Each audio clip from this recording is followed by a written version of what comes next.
Alright, so I want to make a video updating everyone as usual, as well as getting into some other stuff. There's not much of an update on the stuff going on in Nova Scotia, but I'll talk a little bit about that.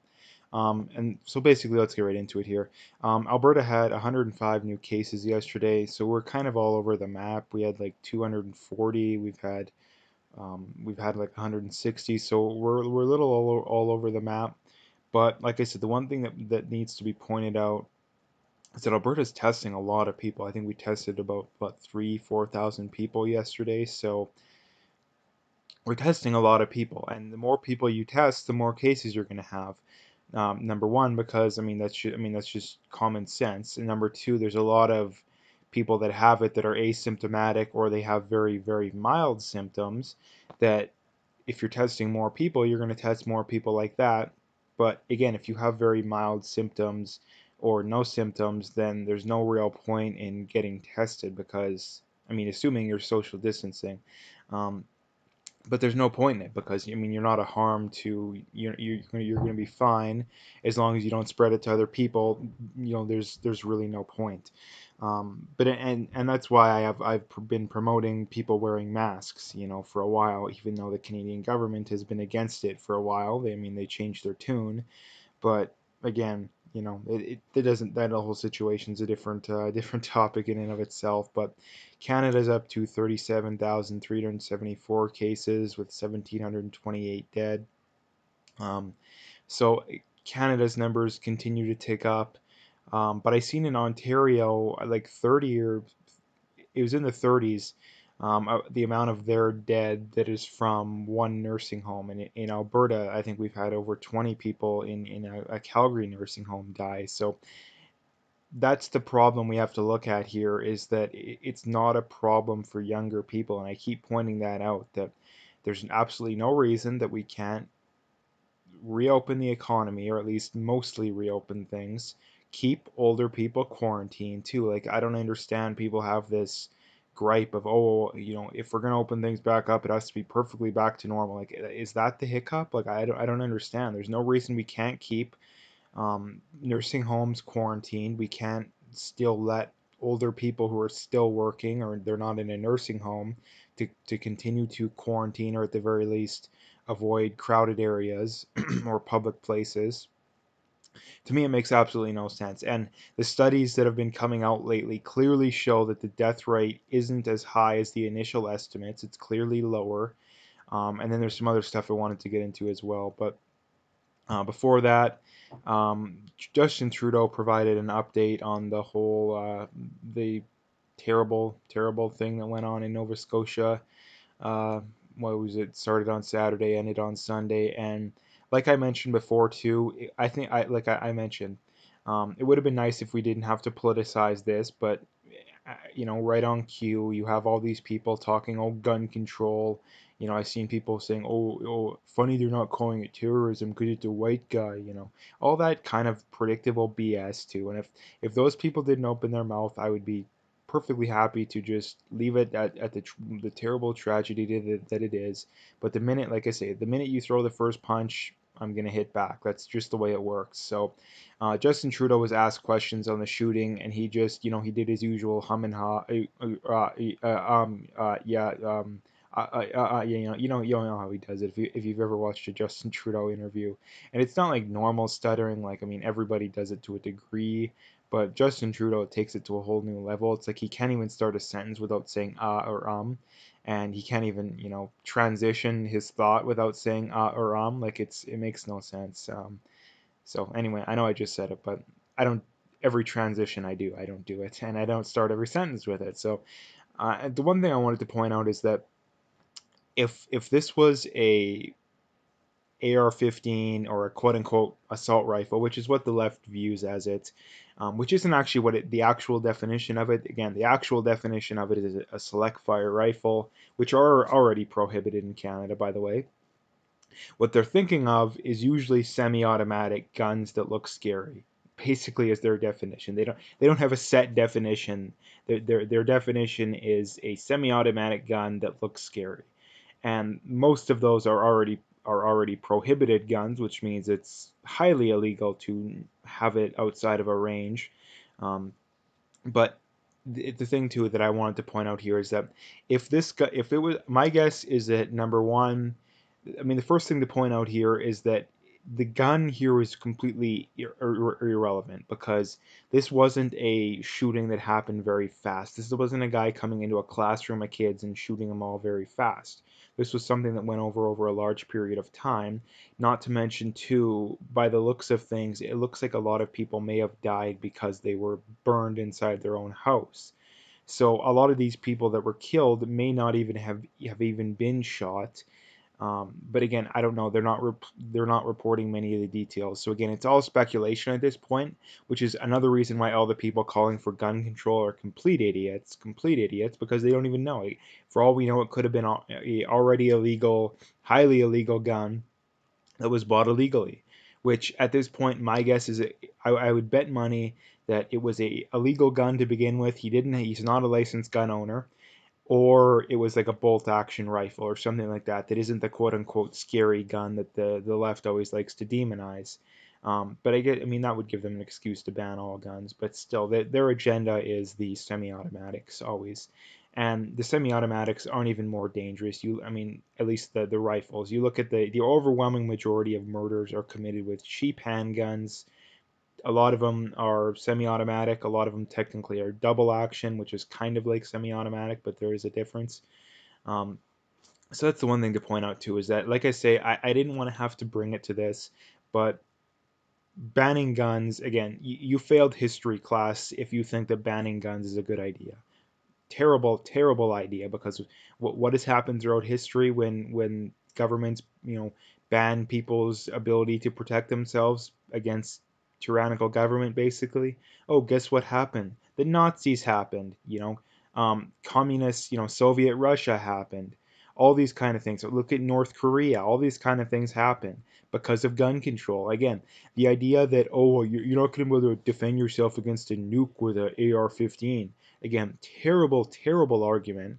Number one, because you're implying that the government wants to nuke citizens for owning guns, and number two, you can't occupy neighborhoods with nukes, or with um, with nukes, or with any of these mass weapons of mass destruction. Basically, you need boots on the ground, and when you need boots on the ground on the other team stand in the way of that. So again, a well-armed citizenry, even though technically they are well outgunned, still would absolutely destroy the U.S. Army even.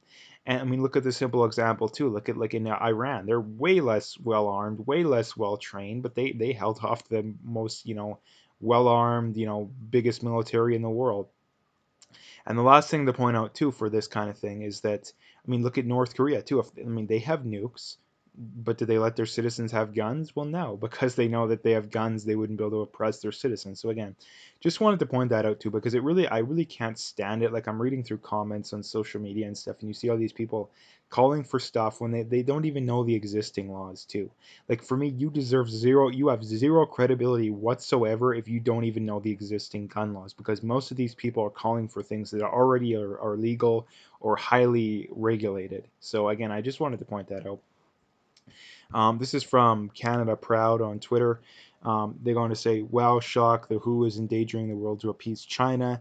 Now, the one thing to point out too is, like I say, that the WHO supports reopening the wet markets. Now, to be fair, the virus more than likely didn't originate from the wet markets.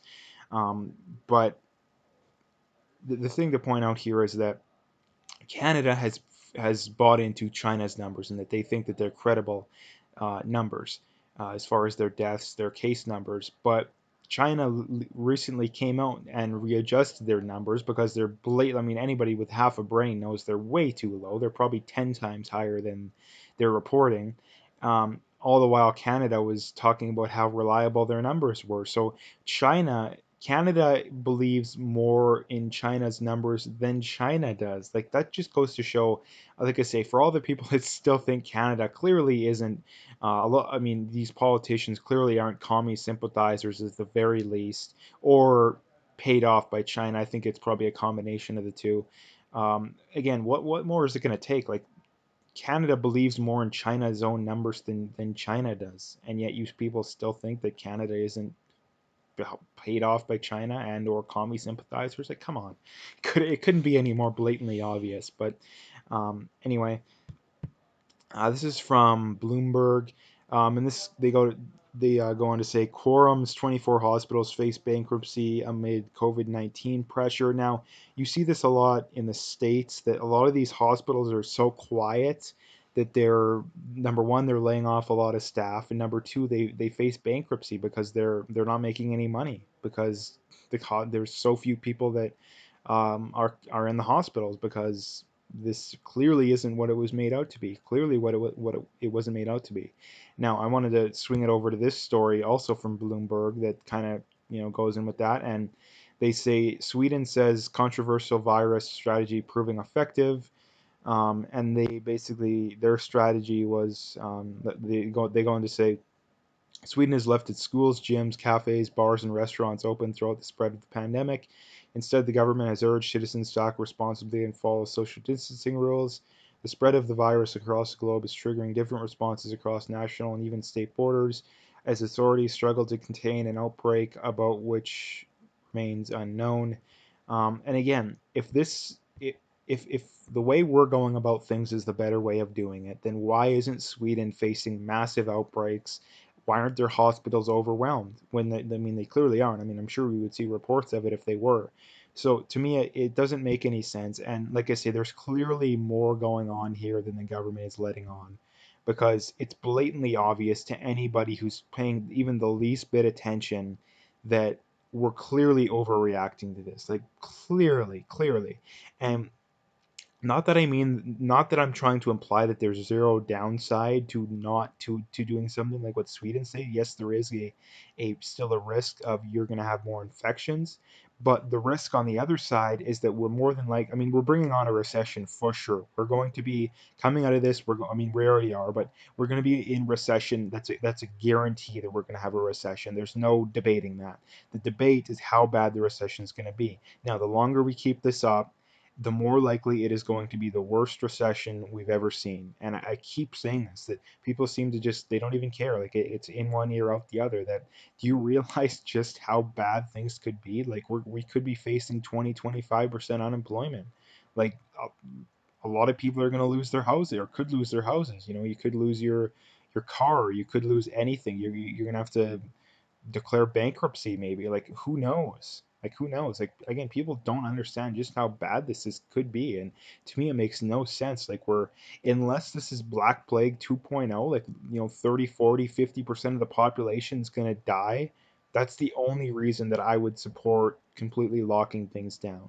Like I say, the plan should be, like I've been saying this for weeks now, that the government comes up with a plan. Again, they still have more than enough time. Be like, hey, we're opening this things back up at some point in May. Maybe early May we start slow, and by the end of May, pretty much everything's open back up, other than like nursing homes and the things that where old people are basically because they're most at risk. Um, and that's what the plan should be. Again, we have more than enough time. We could have easily, I mean, it's more than likely too late right now. Maybe the government's doing it, not telling us. You never know. They do that kind of stuff a lot, not tell us stuff. But like I say, it doesn't make any sense to. And I seen the state of Georgia is opening things back up, I think next Monday. So that'll be interesting to see how that goes. Like I say, I'd bet a lot of money that it'll go completely fine. It'll go off without a hitch. There'll be small hiccups, yeah, but it's not worth bringing on the worst recession we've ever seen to. And that's for everybody still supporting keeping things closed. What you're de facto agreeing with and promoting is that we bring on a massive recession.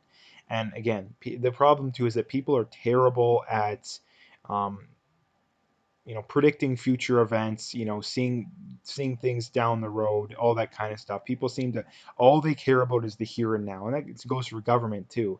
And the sign of someone who really understands critical thinking, really understands things, is that they see things 2, 3, 4 steps ahead. And that's the problem with society nowadays, is we just see things in the here and now. We don't understand costs and benefits. We don't understand any of that kind of stuff. So anyway, I'm going to leave the video there. If you like to, make sure to hit that like and subscribe. Check out my PayPal, I got linked in the description. I also got an email address for e-transfer. I appreciate any donations, but at the very least, just hit that like and subscribe if you haven't already.